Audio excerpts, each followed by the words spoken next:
mbote na bino baibozu penza libaku ya kolanda conseil santé mokolo lelo ya solo bomo mesano boyebi ete to yambaka ba médecin oyo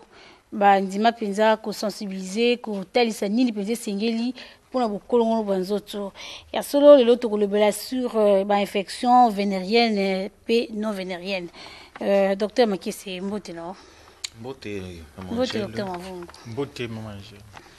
boko limbolela baimboka penza nini ezali infection vénérienne puis non vénérienne. Ok, merci beaucoup Maman Angèle, merci beaucoup Bandeko Balandi. Je crois que ndenge Maman Angèle alobaka ntango nyonso ke batemo oyo toponaka ngo ntango tozotanga ba SMS oyo bino bozotindela biso mpe mituna na bino oyo bokomelaka biso topé botuna kabiso. Maman Angèle, je crois que la fois passée, to lobelaki maladie vénérienne. Alors, quand tu tenais à mituna, ndenge bandeko ba mitungisaka, to yaki ko limbola pona o etali maladie vénérienne ke ezalaki moko na kata ba affection transmise pendant l'acte sexuel ou par des contacts directs. Nde to lobaki te maladie vénérienne batu bazali ko zwango bongo. Alors, mitune ezali koya, mais est-ce que pour muto azwa maladie vénérienne, il faut kaka na busangisi nzoto? Alors, kolandela mituna oyo nde toponaki pe temo ya kolobete il existe aussi des maladies non vénériennes. Alors, les infections non vénériennes ezali moko na kati ya infection oyo tozoko retrouver na kati ya ba organes génitaux. Mais mutu azu yango na kati ya busangisi nzoto ya mwasi pe na mobali te nde yango tolingi tolobela lelo parce que la fois passée tolobelaki déjà maladie vénérienne lelo siko tozobela les infections non vénériennes. Donc maladie infection vénérienne ezali oyo ndeko mwasi mobali azwi na nzela ya kosengisa nzoto ya mwasi na mobali. Oui. Ba infection oyo babengi non vénérienne ezali mutu a se retrouver na maladie wana mais asangisaki nzoto na mwasi to na mobali te. Voilà, mais oko se retrouver kana kata ba organes génitaux. Mais là tongi toyeba quand même mais ba influence nango eza nini? Oui, ben influence nango Maman Angèle, je crois que to kolimbola na ba ndeko boye que les infections non vénériennes ils ont créé mingi ba soupçon topé ba conflit na kati ya bandeko okomona mutu aye na kati ya centre boye azali komituna tango bo consulter asasi examen na ye l'air beaucoup annoncé que écoutez tu as un problème d'infection, ça crée déjà des confusions, ça crée des soupçons na kati ya wana pona bala nili tant susu moi sinde oui pona couple ba ko za ba fiancé mutu pa ko za la yemoko mais se retrouver n'est pas été lobby que ezo créer vraiment soupçon to ezo créer vraiment trouble to confusion. Alors tant beaucoup annoncé que écoutez tu as un problème d'infection mutu akomi tungisa ibele soki bazali couple akobanda ko soupçonner automatiquement mobali akoloba ke non ngai mwasi en tout cas na bimarate banda na bala vraiment nayebi kutu ndenge nzoto ya mobali mosusu ezalaka te donc c'est mon mari qui est allé contacter les infections fiancé mosusu pa koloba non peut-être fiancé na ngai azaka mobulu mosusu pa alobi non mais nakei esika moko te donc jamais nakoza na problème ya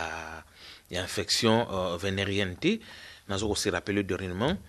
na pesi n'hésitez pas ndeko moko alors ibango bazali bango mibale tant on a proposé que non en fait vous devez vous faire soigner vous deux mais l'autre mobile a dit non mais c'est un problème qui me concerne et koki ko concerner sous ndenge nini. Alors ce sont des problèmes comme ça que nous voulons un peu éclaircir qu'on peut se retrouver na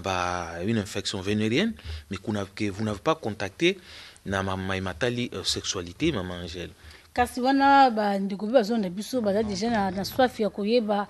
tango asangisi nzoto na mobali te bien asangisi nzoto na mwasi te mais se retrouver na maladie wana déjà comme kobela ba forte fièvre tant susu nzoto comme ko saba mikusa mais maintenant maladie non vénérienne azongo ndenge nini pesa ba bokono wana ya maladie non vénérienne.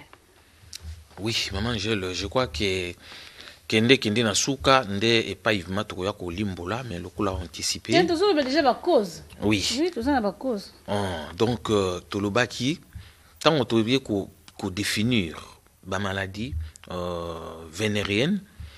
tolobaki ete bato bazali kozwa yango na bosangisi nzoto ya mwasi pe mobali.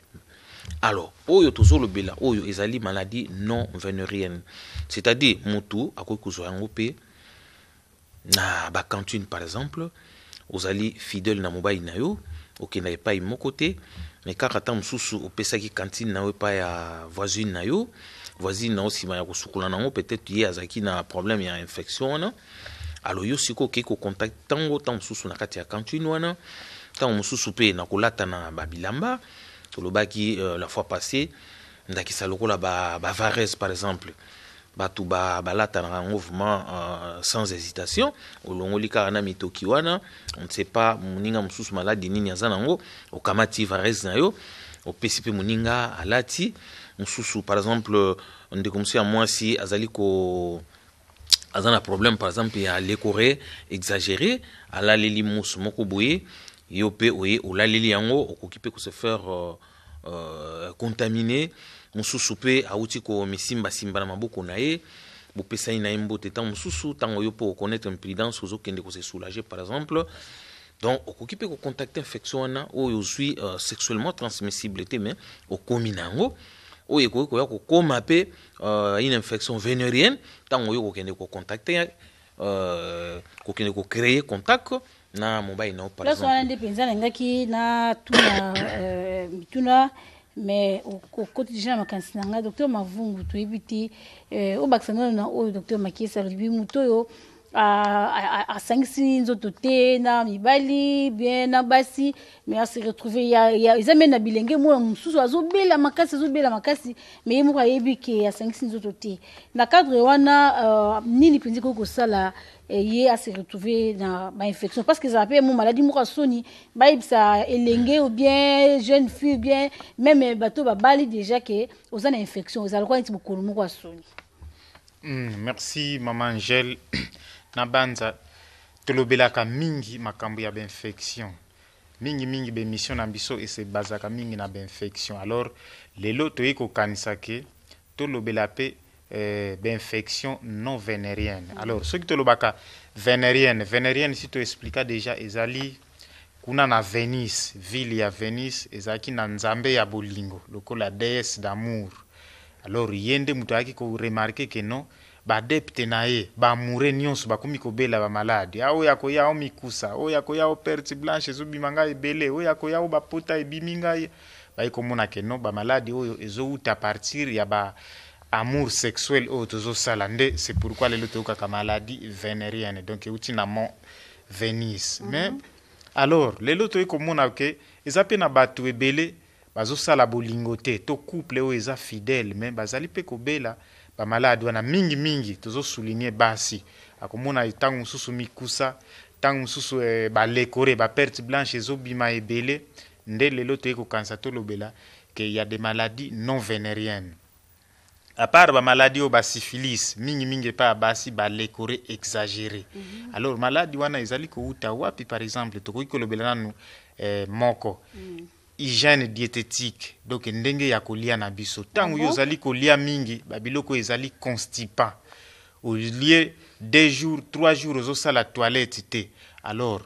tangu bol fécal wana ezali kofanda mingi na kati ya intestin na yo mupepe ezali ko circuler susu mingi te milieu wana ekomi anaérobique donc sika ezangi mupepe et pourtant nzambe na kati ya ba intestin na biso atielaki biso biloko efandi nango micro-organisme moi microbe moko esalaka nango eloko te bebisaka pe te mais au contraire ezali kobotela yo vitamine D na kati ya nzoto et puis ezali pe ko accélérer tel point tango le biloko wana nikama noki eleka nango mais microbe wana tango yo sikozali kozala constipé microbe wana bakoli bacille wana ekobongwa masiko eko se multiplier par exemple en grande quantité tango se multiplier en grande quantité tango ezokuta masusu na fermentation intestinale wana ezali ko se transmettre ezali ko kota na kati ya makila ezali ko faire circuler yango et puis na kati ya bakolibacille wana ezali pe na groupe moko tobengi banterocoque kaka sorte ya microorganisme wana esalaka nango eloko te ntango efandaka nango me na minute wana yango sikoyo ekotraverse elongwe na baintestin ebandi kotraverse ekokatisa kokende na baorgane génitaux ebandi sikoyo koatake baorgane génitaux ntango ebandi koatake baorgane génitaux okomi na maladie lokola maladie vénérienne surtout chez les femmes alors akoya komona ke perte blanche ekokoma exagéré ekokoma ebele ekokende pe na vessie ya masuba kosuba pe ekomi pasi e yango pe ntango ebandi kosala sikoyo balésion ekofavorize pe mingi bastreptocoque bagonocoque tout ça bastreptocoque bastaphylocoque et se développer. Alors tout ce qui wana te ça continue toujours les avortements répétés mutu azali kosala mingi pe baavortement lelo ozwi zemi na yo wana tozaka na kati ya bakozi ya bamaladie non vénérienne ok osalisi avortement to yo moko osali avortement na yo ntango bekulema wana décollement ya foetis mwa mbuma na elingi esalema o elingaki ezala mwana ntango ezali kolongwa esika yango ezali kolongwa ezotikala pe par exemple pota ntango yango edécolle ozwi pe traitement ya bien te toza pe na kati ya poso na biso tolobaka cavité génitale ya mwasi eza kaka lokola esika ezali libanda eza vraiment kati ya misuni te alors toza pe na bastreptocoque bastaphylocoque o bafandaki na bango likolo ya poso lokola lésion moko trou emonani bango pe bakoprofite na balésion wana alors mutu akomona ke après avortement akomi na balekore exagéré bandi kobima ye lokola savon le coq elali na mai ndenge yango ekomaka donc eza na baeffet ebele à part ça toza pe na problème ya immunité mutu azobela diabète par exemple ntango sucre bandi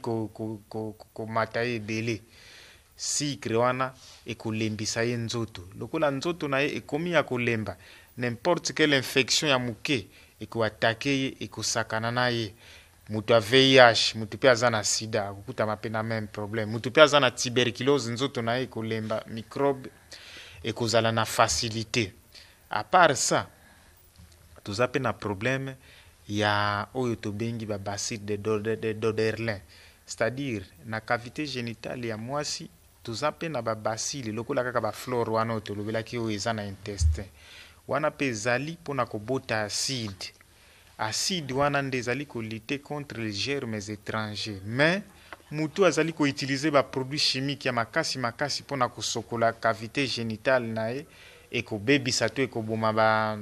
babacille de Doderlin mutu pe aza na diabète ekodimine efficacité ya babacille de Doderlin mwana mwasi pe azolia bien te alimentation na ye eza ya mabe babacille wana ekodimine alors soki edimine pouvoir germe étranger to asokolaki na cantine ya mutu ndenge tosili koyoka pa docteur Makiese so asokolaki na cantine ya mutu oyo aza na bainfection ekozwa ye facilement pourquoi parce que baflore oyo ezali kolite epai na ye eza susu makasi te alors c'est pourquoi tokoya komona mutu asali mobulu te abimaki libanda te mais aye kose retrouver azobima baperte blanche ebele ezali kotungisa ye mikusa ezali kosala ye baeffet nyonso kaka oyo ya maladie vénérienne ebandi mpe kosala mais nalandi yo mpenza na bokebi ntango bato bandaki syphilis congénitale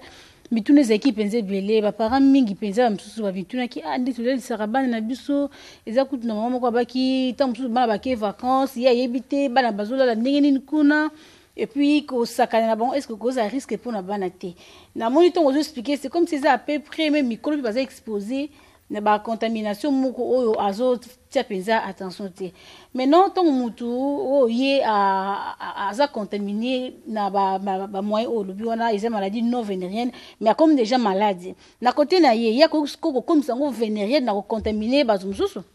Oui mama Angèle ata ntango tolobaka maladie vénérienne c'est-à-dire maladie wana ebandaki nanu non vénérienne tangu kindumbe lekaki mingi nde ekokoma vénérienne par exemple tuberculose kaka tuberculose ezaka kindumba te docteur tangu tozolobela ndumba te. tuberculose tuberculose ekoma pe na betape ebele ti tolobaka tuberculose génitale donc tuberculose ekoma ti na baorgane génitaux et puis eza difficile ya korepere, c'est-à-dire mutu aza na tuberculose ntango ye azali non soigné azali kosala sexualité, tuberculose wana eza nanu na munoko na ye soki alèche par exemple une femme kaka les mêmes microbes wana eko se transmettre pe na organe génital. Donc tuberculose peut être vénérienne. Oui, tuberculose peut eza nanu microbe mais ndenge eza wana ezali ekoki ko se contaminer même mingi na ba organe génitaux na biso pe to lelo yo etungisaka pe mingi bato. Alors c'est pour dire que mutu tangu ye a développé maladie wana ezalaki non vénérienne mais ba staphylocoque etondi par exemple na kati ya nzoto na ye esalisali ba lésion, c'est comme cela ye siko akobando transmettre yango ye siko à son tour tango apesi yango epa ya mutu ekomi siko maladie vénérienne. Tolandi openza na bokebi na bandi te bandiko pela bandako bazonda biso bono takana bino ndenge bosala toujours parce que eza penza une sensibilisation tozaka na tango muke oyo topesi bino pour comprendre ba maladie mususu eko komela tant mususu zomona maladie ya soni mais en réalité aux gens innocents bien innocente yaki na ba moyen mususu docteur Makiese na ebité nino kokoloba na otali bilembo penza ya ba infection vénérienne ou non vénérienne. Oui, merci beaucoup, Maman Angèle. Est-ce que bilembo ngo kokani ou bien chaque maladie a yakana ndenge na ye bien oui, suka ba bilembo nango e yakana ngo kokana, Maman Angèle. To zwanda ki ça par exemple il y a oyekoki koya soki muta contacter peu infection non ezali ko se traduire de façon soit par exemple nous prenons l'apparition de l'écorée exagérée. Moi, ça comme un problème, il y a l'écorée exagérée, c'est-à-dire problème de perte blanche. À quoi connaître problème, il y a douleur pelvienne, c'est-à-dire ça les boumou, pas si l'air non moi ça zoé la ça les boumou. Maintenant, à quoi mi tungi ça, à quoi mi soupçon à comprendre que menga na bimarate, na kena mbali mususute. Le problème les autres tungi ça on a cause un problème il y a infection té. Balagnon surtout, azomona ba l'écorée exagérée, donc ba perte blanche à la qui na tongo et puis ezali prédominer à la période de menstruelle, c'est-à-dire ceux qui alignent mona ba règle, a comme mona ba perte blanche et comme ebelé, a comme un problème ba douleur pelvienne, c'est-à-dire na sali boumou. Pas si l'air nion surtout, a comme un problème dysménorrhée, c'est-à-dire trouble il y a ba règle, a comme un problème il y a dyspareunie, c'est-à-dire ceux qui azo sangisa nzoto entre moi sina mobali, a comme koyoka ba douleur, a comme un problème il y a ba névralgie à petit bassin. Donc au mon apina moi ça je que naza boye doké tonyon surtout ezo katana na mu Congo na libumonyon surtout ezo katana. Alors comme on a problème il y a ba règle prolongée. Oui, aujourd'hui, le docteur, tout le monde était na Kinshasa, mais bah nous basons des bisous, bah cause d'accord, nanga, ils a pas été au pot élengué, bien moi si ça dépend de l'âge. Si tu as aussi la mikine te la syphilis congénitale, là tout le monde peut que non, ils a plus cible, ils ça la mikine. Mais ah déjà tout comme déjà tout quand déjà bah adulte. Bah jeune garçon, bah jeune fille, bah adolescent déjà, bah rose a déjà na ba pratique na bangona, bah copain tout ça. Maintenant, ceux qui vont remarquer, et quoi, ou bien parents, ou bien moi remarquer le quoi na. Alors, bon, ça, est-ce qu'il faut pas y avoir mis balai, va se faire consulter. Ou bien, ça plus ba couple, il faut pas y avoir soin ensemble. Oui, Maman Angèle, une des places pour te décortiquer, il y a encore. Mais ngongande, ça se défaut. Oui, donc, le bango, tu peux ça penser ma qualité. Alors, pour nous, ceux qui s'aiment ya souka, tout le bas qui est moi na moi sipé, à quoi il connaître problème il y a connaître problème il y a afin de cas boyazo mon moi makila ou hémorragie métrite hémorragique, c'est-à-dire une inflammation ya muqueuse. Une inflammation ya muqueuse ya utérus donc à quoi pour connaître problème bon alors pour na répondre loko yo lobi ndé loko to ko limbola loko la confusion na ko pesa on na kisa il qui me ko lebelete na yamba ke lingi moko azana 27 ans mais il y a moi si mais tu na ajoana ami bateli. Mais hier, Azapé déjà, si Azu déjà fiancé naïe. On a des exemples vraiment typiques. Mais aïe mon abisso pour na problème métalli infection. alors ye moko pe ezolekela ye tango azopesa bilembo okomona keza moko na kati ya bilembo na uti donc ezala ngo ba infection non vénérienne. mais ayebisi biso kende naza boye nayoka kaka je connais tout parce que natangi pe nasilisi déjà ba classe na ngai donc je connais nazwa ba éducation à la vie et tout consort, mais j'ai un problème d'infection. Et on a fait les examens, on a consulté la fille, on a constaté qu'effectivement c'était des infections, mais elle n'a jamais contacté un homme. Vous voyez un peu ça. Donc, tu relobate que ça problème car il y a une jeune fille, il y a maman Mikolo, mais tu le bara que tout ce qui a mon problème d'infection a négligé. Et si toutes les femmes ou les filles a qui ne komona munganga, nous qui t'a connaître problème il y a d'infection à utérus, d'infection à ovaire, il y a la trompe, il y a comme danger un jour. Docteur Mavungu,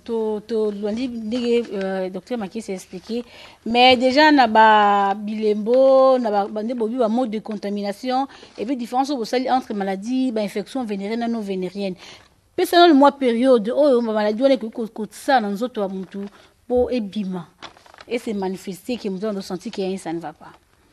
Merci maman Angèle. Précisément pour la période de la maladie infection non vénérienne,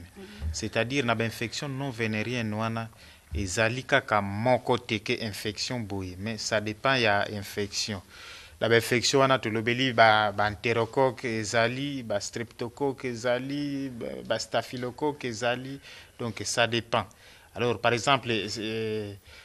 maladie mususu tolobi wana ba bacille wana ezali kokota na makila, ce qui ekoti na makila ekomi siko comme maladie du sang et kozwa nango temps ebele banda kon s'installer. Ndenge pe tomona ka ba staphylocoque wana soki par exemple ekoteli nango a partir ya utérus, donc la utérus pe azana ba mikeze ne oya kitisaka na se tokoki komona ke yiko ko attaquer par exemple ba glande de Bartholin, ba glande de Skene, tout le monde a comme on moi ce qu'on a que non, na kati ya cavité na grande lèvre, abimi moi bibon moko boye dire, bibon wane zo umela, ezo za la vraiment chaud vraiment te, na ibandeli on dirait ezo ça la pasité après, ce qui par exemple na malchance on a payé ko koma vraiment que bibon et tobo qui bandi ko bimisa ba pi, donc ezo zwa moi temps, ezaka kateke mbangu me yango ezali kokende ko contaminer muke tolobi ke neti ba enterocoque wana bazali ko uta na type digestive nde bazali siko ko attaquer pour ba traverser siko ba ya ko attaquer ba organes génitaux, donc ezozwa tame mingi ezali à partir ya ba constipation mutu tangu za mingi constipé linko liaka kabilo kwa makasi, donc ezali vraiment malamu tema. Docteur Makis na mukuse conseil kaneza kapuna ba ndikozonde.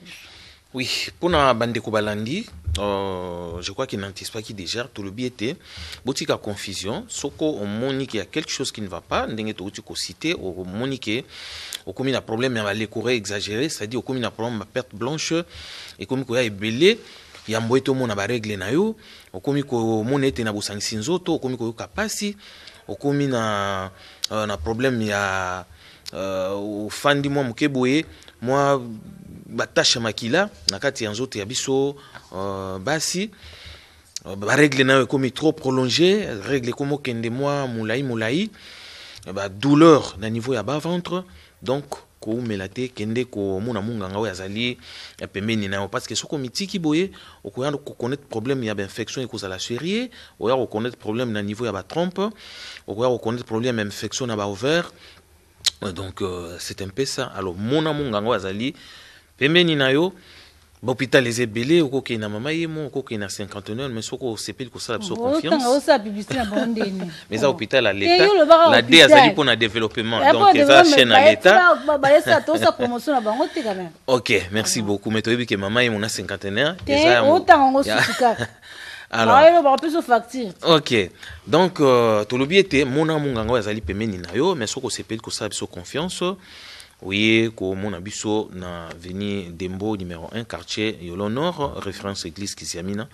Nde loko tokoiko loba pona kosuki sa manger. Docteur Mavungu, est-ce que ba infection est une maladie à Sony? Voilà. C'est pourquoi maladie wana ezali kozwa vraiment temps. Pourquoi? Parce que mutu azali kokanisa ke tango abeli infection surtout par exemple chez les vierges chez les sœurs religieuses. Alors akoki kokanisa ke non ndenge naza boye nazokobima balekore ebele boye soki na se présenter na centre de santé bakokanisa ke peut-être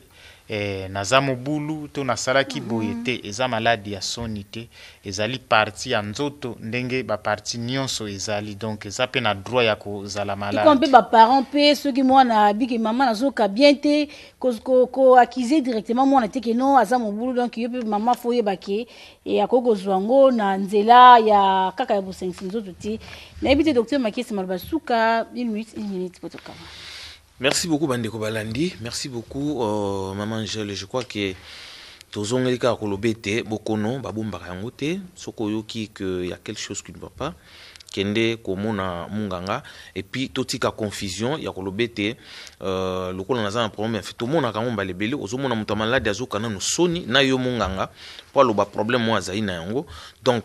si vous avez une infection komona yango bokono ba soni tendenge mabenga yango kala wani eza ba conception moko ya kala liloyo. Si vous avez une infection n'hésitez pas kende mbangu komona munganga so komoni mwana na ope na ndako neto vandaka ozana jeune fille na yo ya 14 ans 13 ans tam soza na difficulté ya komiye bandenge ya zaleli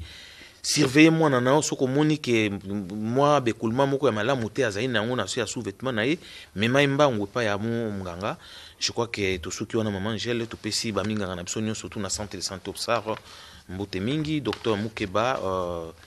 pe ba minganga na biso nyonso surtout. Merci beaucoup. Ya solo pona bandeko nyonso bazo na biso tokoyebisa bino ke ya solo ezaki conseil santé et tant tozo sala boeza pour nous sensibiliser et tant bozo landa biso na bokebi bozo zo ba précaution ezo sala biso bien parce que chaque fois tant bozo benga be tant tozo kutana bozo tel ça penza ke no boza na intérêt olanda émission to kuteni mbala sima pona ba émission na biso au revoir.